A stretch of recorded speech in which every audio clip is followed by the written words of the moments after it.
Why do you want them to listen to your podcast? So that when they think about starting a business, they've got the content that is pointing them in the right direction. That is such a valuable piece of advice there.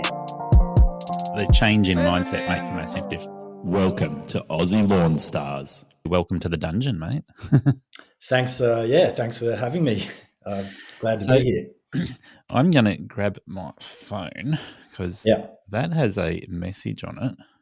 I think from memory, it was. I think it was a couple of months ago, and I'd sort of reached out to a number of people that I guess know a lot more than me in the lawn space, and it was basically just around, what are the sort of the go-to set of tools, if there is any, and in what tools in or what machinery in certain situations you guys like to use, and what's good, what's not, and that all that sort of jazz, because as I was sort of saying to you, I guess my background is the garden maintenance sort of side of things, the garden design side of things, and landscaping, but wanting to move over into that lawn space and just trying to come up to speed, I guess.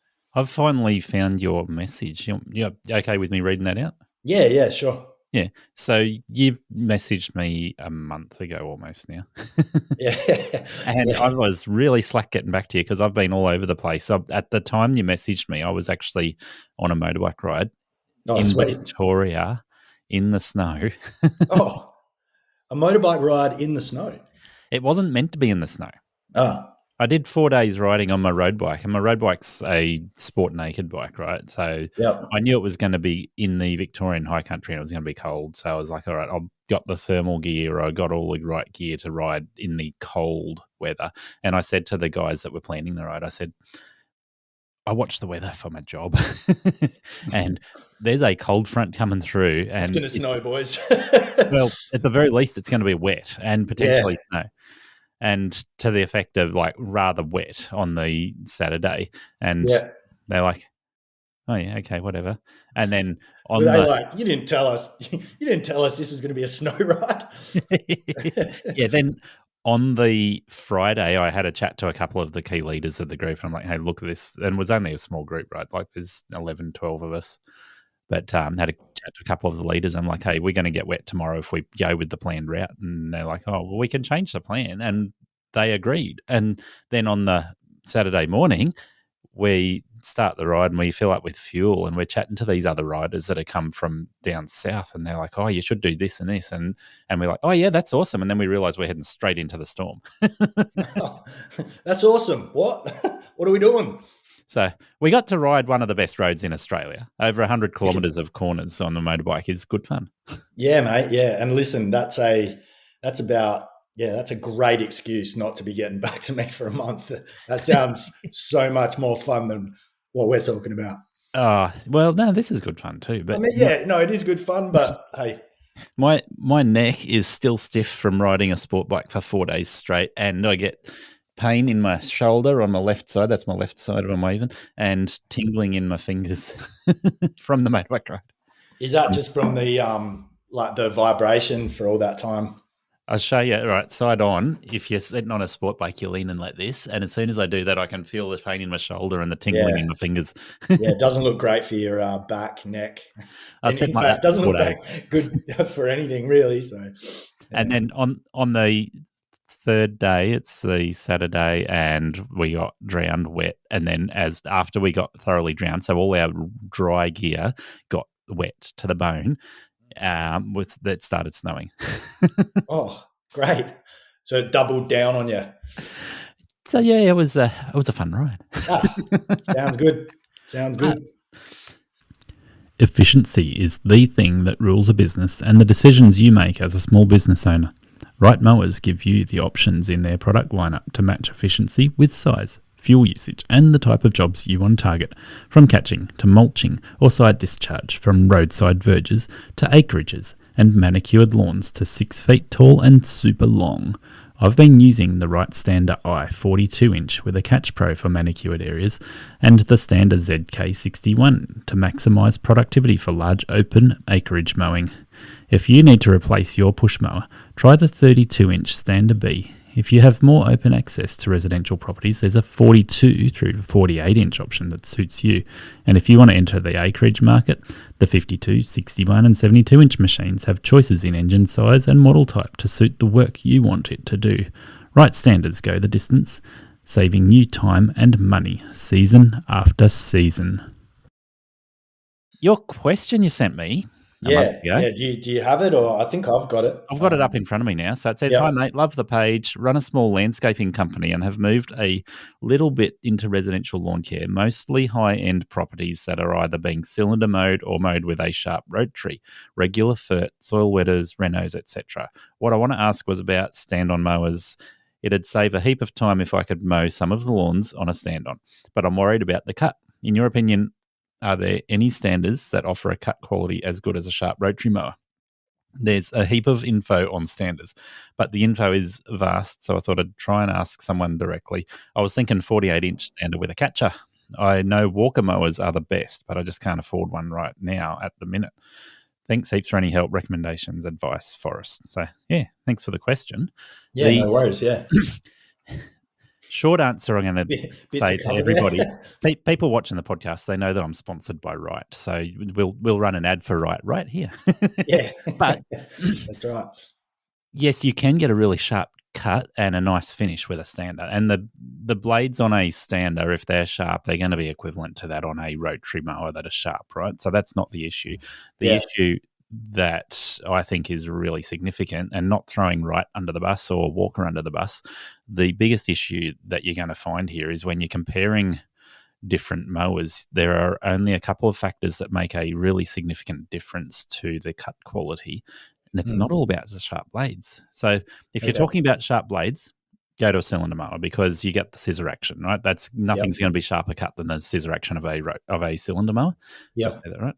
But when you're talking about sharp blades on a rotary mower, one of the things that's going to make the biggest difference to the cut quality is the size of the deck or the cut width. So if you're talking a walker ride-on that's got a grass handling system, one of the reasons they rave about cut quality is because they're not a zero turn, they are an out front mower. So the deck actually moves, it articulates to follow the surface of the ground a lot better than a zero turn.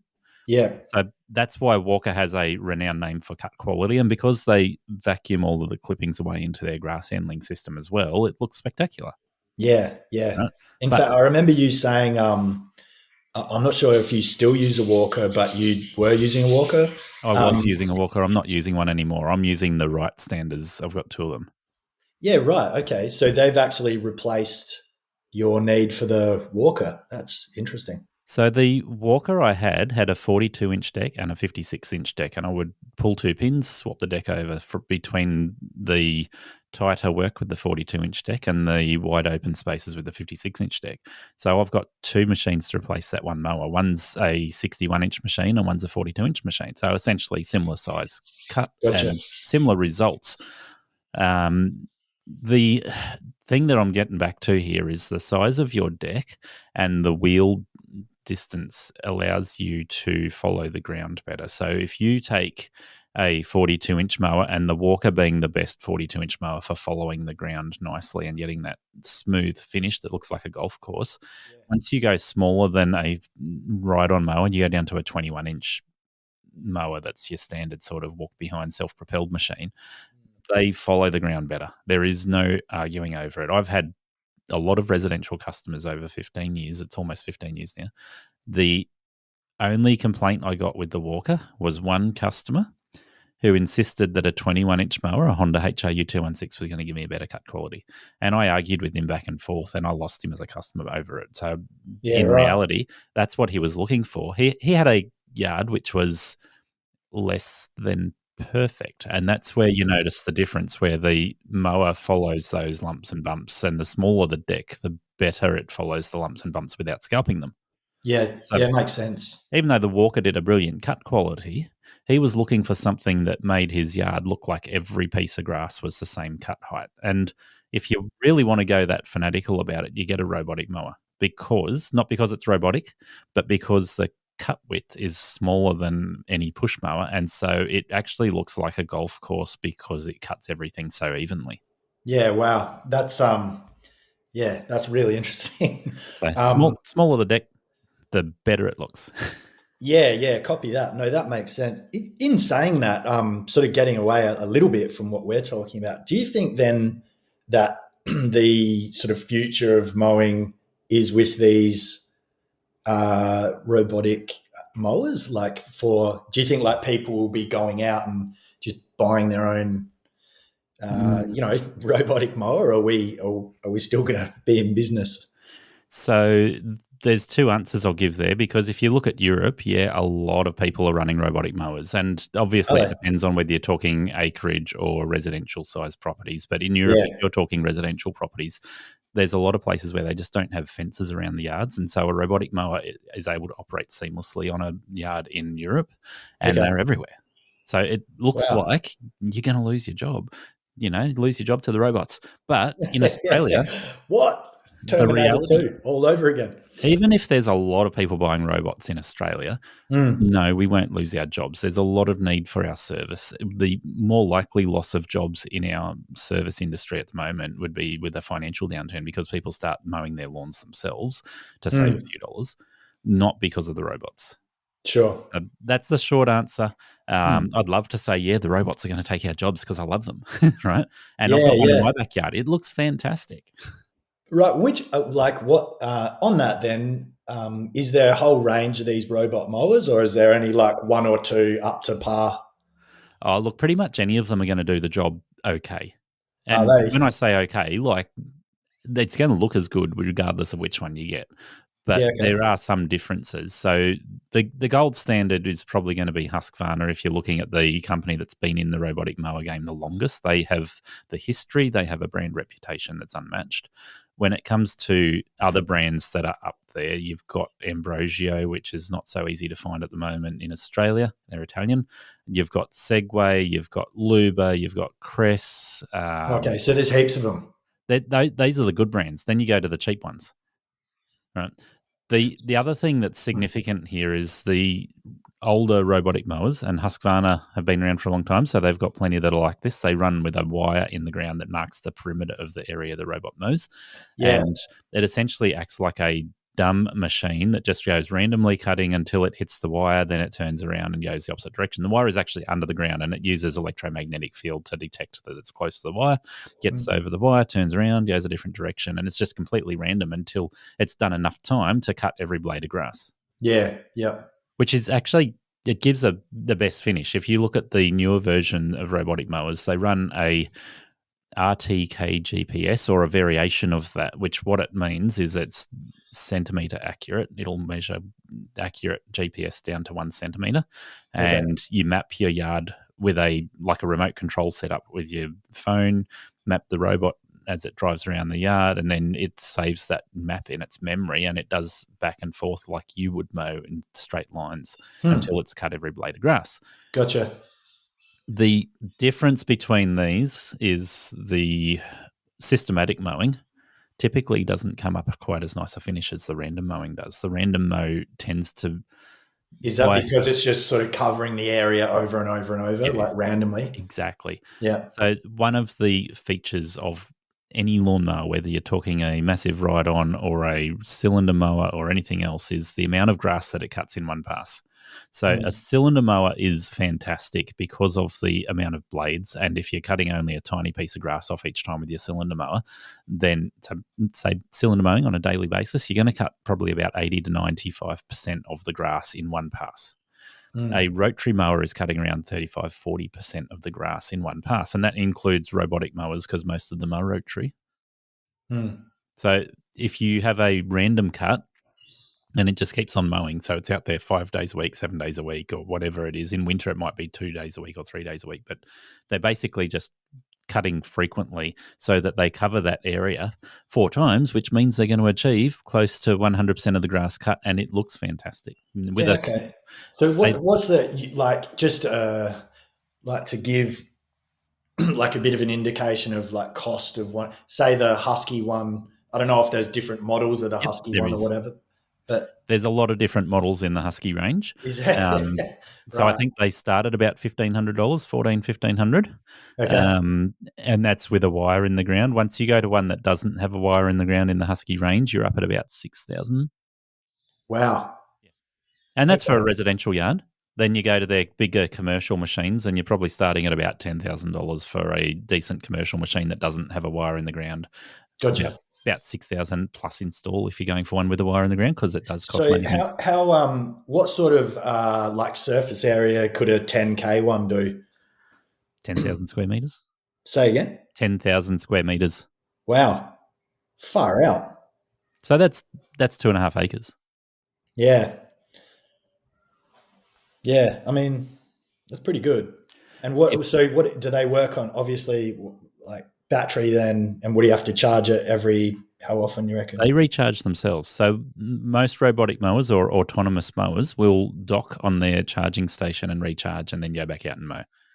So the thing is, when you set up a robotic mower, whether it's wire in the ground or wire free, you program it with the areas it's supposed to be doing and the schedule as to how frequently it's supposed to be mowing. And then it docks on a charging station, it goes out, mows, and then comes back and docks again, and then it goes back out and mows and follows your schedule. So if you say for an average robotic mower, it might be mowing between 4 hours a day and 20 hours a day, depending on the type of setup you've got. Yeah. They will literally go mow for an hour, go back and charge for an hour, go mow for an hour, go back and charge for an hour, depending on the type of mower. I've got one that will mow for 8 hours straight, and then it goes back and charges for an hour. Does a Wow. larger area. So are you using one at your house? Yep. Awesome. I've got two operating at my house. So one's an Ambrosio, one is a Segway. And Segway is an interesting player in this market right now because it's a well-recognized brand already because of their previous work in different fields. And what they've done with their robotic mowers, they've got mowers that are really competitively priced while still backed by a decent brand. Sure. So the one I've got is mowing up to 3,000 square meters, so 3/4 of an acre. Yeah. And it costs about $4,000, and anyone can install it. So you don't need to pay somebody to come and install that for you. Their newest one they've brought out costs just under $2,000, like $1,999, and it will do 500 square meters. So when it comes to will the robot steal our jobs, $2,000 for a robot that will do the average residential yard, there's going to be a lot of people that will take that up. Yeah, agreed. I mean, I guess for people wanting to take it up in the long run, there are savings there, aren't there? I mean, yeah. But there's still a lot of people that will be wanting to pay you to make their yard look really good, and same for me. That's what I hope. The business models that work best with robotic mowers is it's not so interesting for us if somebody buys their own robotic mower, right? That's customer lost. But yeah, exactly. What you find is once you go from that market, which is a pretty niche market at the moment, the person who will buy it themselves, that might grow quite a lot, I expect. But once you look at the type of people that will pay to have their lawn cut, you've got several markets. You've got the average Aussie battler, which is on a 1/4 acre block, and they don't want to pay more than $50. They're up to about $80 now to have a 1/4 acre block cut, and they want the cheapest service, and they want to know that you're going to do the least amount of cuts possible because that makes it cheaper. So 20 cuts a year or fortnightly through the growth season at, say, $80 is $1,600 a year. That's probably your average Aussie battler who's actually willing to pay for their lawn to be cut. They're hitting that mark.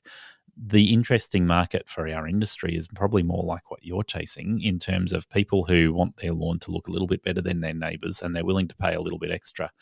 1/4 acre blocks are not really there for that. There might be a few people that have 1/4 acre blocks that want them to look really top, but most of them are going, let's just go for the cheapest service possible. And you get smaller blocks and you've got a newer house and you're going, hey, Forrest, can you come and make my lawn look better than my neighbours? Typically, you've got a monoculture lawn, meaning it's one grass species, and they're willing to pay for fertilizer, weed treatment, and probably aeration and a couple of extra things like that to make sure that they're getting the best quality lawn in the street. Yeah, that's the idea. Yeah, I mean, So, as I was sort of explaining to you, for us, I guess because we sort of currently run this landscaping and sort of garden maintenance and garden design company already. yeah, I guess we have the benefit of waiting for the right clients to come on, or we can take a little bit longer to try and attract the right clients. Having said that, I don't want to wait too long either. So, and that was part of the reason behind contacting you and a couple of other guys is, just trying to come up to speed on some of the knowledge that you might gain over a few years. I'm sort of trying to work it out a bit quicker, I guess. Trying to find the market niche where you can make good money, right? So anybody starting a lawn care business wants to listen to that. Yeah, that's right. I mean, that's what we're about, I guess. So, yeah. And in terms of just going back to the stander mowers again. Yes, like that's the original question that starts this conversation. Yeah. So is there one, or is there a size in particular, like say, not talking about acreages, because to be honest, I haven't really worked on any of them. I mainly work in like residential Adelaide. So most of, I think the lawn care clients that come on with us will still be in that market. But they'll probably, ideally, have lawns sort of in between probably like 100, 200 squares to up to like 700-800. Is there if that was the case in an ideal world, is there a standard that sort of fits that purpose if you have access through gates and stuff like that? Yes, I'm saying that with a caveat, and I can tell you're like, yes. So to give you a really brief insight into ride-on mowers in general, and standers are just more efficient when it comes to getting on and off the mower, fitting it on a tight space on a trailer, and through tight gates. They can be better than a lot of ride-on options around. Well, right? Can I just say what led me to standers, and I might be wrong here. The thing that made me consider standers over the sit down zero turns was purely about the impact on the body. So, because I've done a bit of reading, and that is it true? Do you think that the impact on your body, especially lower back, is less on a stander than it would be like sitting down? They both have pros and cons, but the stander is going to be less impact on your lower back. The sit down is going to be less impact on your knees. Yeah. So overall, using a stander, and for your type of jobs where they're fairly small jobs, fairly quick jobs, then your knees are not really going to come up as a problem on a stander either. But if you're standing on a stander that's larger doing acreage, and I know you're not going there, then I mean, you never say never. It's not part of, I mean, maybe down the track we would. It just sort of hasn't come up, in our thinking of where we're trying to take the business. But maybe speaking to you more, it might be an idea. For us to pursue. What your question is most relevant with properties where you're on the ride-on mower for hours at a time. If you're on it for 5 minutes, 10 minutes, 15, 20 minutes at a time, the standard's just easier for you to get on and off, realistically. So you sit down, you got to stand up to get off it and sit down again, and then pull the levers back over your legs when you start moving again. Whereas your stander, jump off, jump on, and have a look at the different models of standers too, because some of them have different safeties built in terms of when you get off the machine, whether it stalls, has a safety to cut it out or not. They all will have some form of safety there, but the right that I'm using, the safety is on your foot platform, and it's only operated when your blades are on. So if your blades are off, you can jump on and off that platform without upsetting the safety at all, even if your handbrake's not on. Some of them have a safety in the hand-operated switch, so when you are holding the hand switch, the safety is working, and when you're not holding it, it's not working. So that way you can walk around behind it without being on the foot platform and treat it like a normal mower. Let's walk behind mower in that sense. Sure. Others have different features, or maybe even both foot platform and a hand lever safety. Yeah. Yeah, typically you find if you're doing your jobs at the moment, the standard's just going to be more efficient because you get on and off the machine so easily. With it's just step on, step off. Yeah, yeah. And you know, can I ask, like, if that, like, hypothetically again, but if you know, the jobs were predominantly between, you know, your 200 square meters and I think whatever I said, like 800 square 700. meters. What like in my head, I was thinking 36 stand on. I'd Would lean that towards a 32. 32, right? Okay. The reason being is that the 36s were more available in Australia when they first brought standards into Australia, and that was a pretty niche market at that stage. The market now is predominantly filled by 32s, but there are still some 36s in the market. So the 32s are generally got a bit more engineering put into them than the 36s. Like there's more focus in them because there's more sales there, right? But the main reason is that the 32s are going to fit through more gates than a 36, and you're not actually losing a lot of cut width, if any. You won't notice it much. So the 32 is going to be easier for you to find. And I guess the other thing is that if you've got to fit it through a tight gate, then you got to take your Catch Pro off the side as you go through the gate and then put it back on once you get through the other side. So you got to think about whether you've got really tight spaces where you're mowing with a Catch Pro on the side of that machine. Will it fit through those tight spaces, not just the gates? Yeah. On that as well, talking of Catch Pro, and obviously I've heard a lot about Catch Pro as well. And when I've been looking into these standards, it seems that the blades that you use to collect, the green waste, have a lot to do, obviously, with the cut quality. If you were sort of advising someone like me in terms of, or trying to get a really nice cut quality on, say, a fairly flat lawn, because most of the lawns I'd be working on will be flat, I'm hoping. Yeah. What blades would you recommend to go towards? So before I answer that, and the way I'm going to answer that, the best cut quality you can get is by cutting more frequently. So if you put a robotic mower on a property, it cuts every day, maybe multiple times a day, and it's not actually got any lift on the blades at all, and that cut quality is immaculate, and you'll never see the clippings, right? Yeah. So if you go for a stand-on mower and you're going, I want the best blades possible for good cut quality, then it's going to come down to keeping the blades sharp a little bit, but cut frequency is going to make the biggest difference there. So if you're doing fortnightly cuts, because you're South Australia, I don't know if we've mentioned that yet. Yep. South Australia, you're probably doing fortnightly cuts. Do you get any weeklies? Currently, we have a few weeklies, but again, predominantly our business is maintenance and landscaping, so they're not standalone lawn mowing clients. Yeah, they're just, we're doing garden maintenance and mowing, in addition. But yeah, so they're weekly. That'd be your easiest upsell, in my opinion, is customer wants it to look better, cut it more frequently. And then going to answer your questions about the blades. Yeah. So the different blades will do different things. The high lift blades will throw better, so it'll feel your catcher better if you are catching the grass. And I understand you're catching grass most of the time, if not all. Yeah, all of definitely. the time, right? So high lift blades are going to catch better. They're going to fill the catcher, whereas your low lift blades, your mulch blades, your gator blades, all those sorts of things are not going to pack the catcher as well as your high lift blades. And that's probably your number one factor in your cut quality. The other factors come into it, like if you run gator blades, while they don't pack the catcher quite as tight, if you're cutting really frequently, they will cut your clippings up really fine. If you're doing an overgrown job, they will do a better job of cutting your clippings up fine, but they won't pack your catcher quite as tight. Okay. Yeah, makes sense. I've got a 61-inch Wright Standard ZK. The original blades are good for side throwing. So we'll call them basically like a high lift blade, a side throw dedicated blade, right?